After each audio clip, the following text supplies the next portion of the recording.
Programming made possible by Bardstown, Kentucky. There's something beautiful about a small town. And Four Roses Bourbon. Thank you for your support.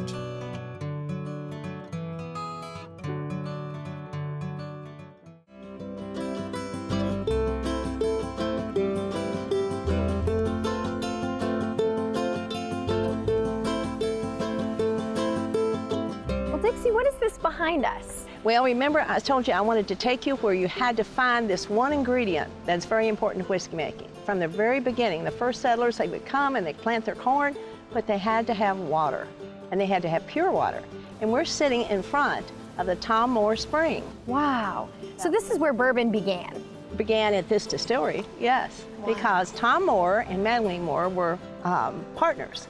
They started a distillery right over the hill here. They used the spring as their source of clear, pure water. Well, Mr. Mattingly was kind of loose with his money, and he and Tom Moore divided, and Tom went 100 feet down the road, I mean within spitting distance almost, started his own distillery. So we have Tom Moore and we have Mattingly Moore. Two distilleries, one source of water. Wow. And that water is still running. Now we're talking 1884, 1890. We didn't have city water here. We call it city water now, treated water. We didn't have it here until about 1920. Wow. So if you were a distillery, you had to find your limestone spring. And most distilleries are located where the limestone springs are. It's nice if you're along the railroad, but you've got to be along the limestone spring. Well, Dixie, if we're not using this water for bourbon anymore, where's it going? Well, it's where all water goes, downhill. In this case, this spring is coming out of the side of this hill, like many in Kentucky, goes downhill to the creek.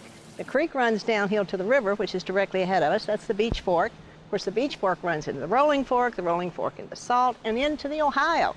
Now, why do we want to keep up with those rivers? Because that's where we put the bourbon barrels on the flatboats.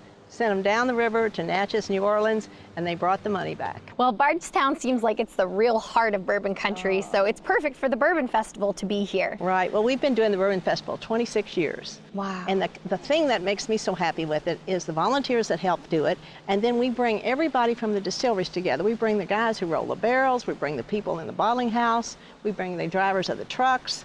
All of them come together as a big family, and they meet their cohorts in other distilleries. Now, I can remember when there were only 9 distilleries here in Kentucky. Today they tell me there's 52. There's no way I'm going to know all the master distilleries in 52 distilleries. Wow. Well, thank you so much, Dixie, for showing us this great spring. Well, it's one of the few in Kentucky that I can say has been providing water to distilleries since the middle of the 1800s. That's incredible.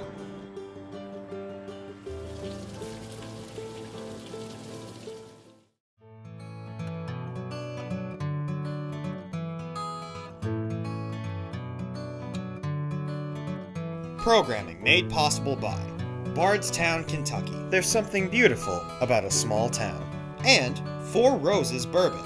Thank you for your support.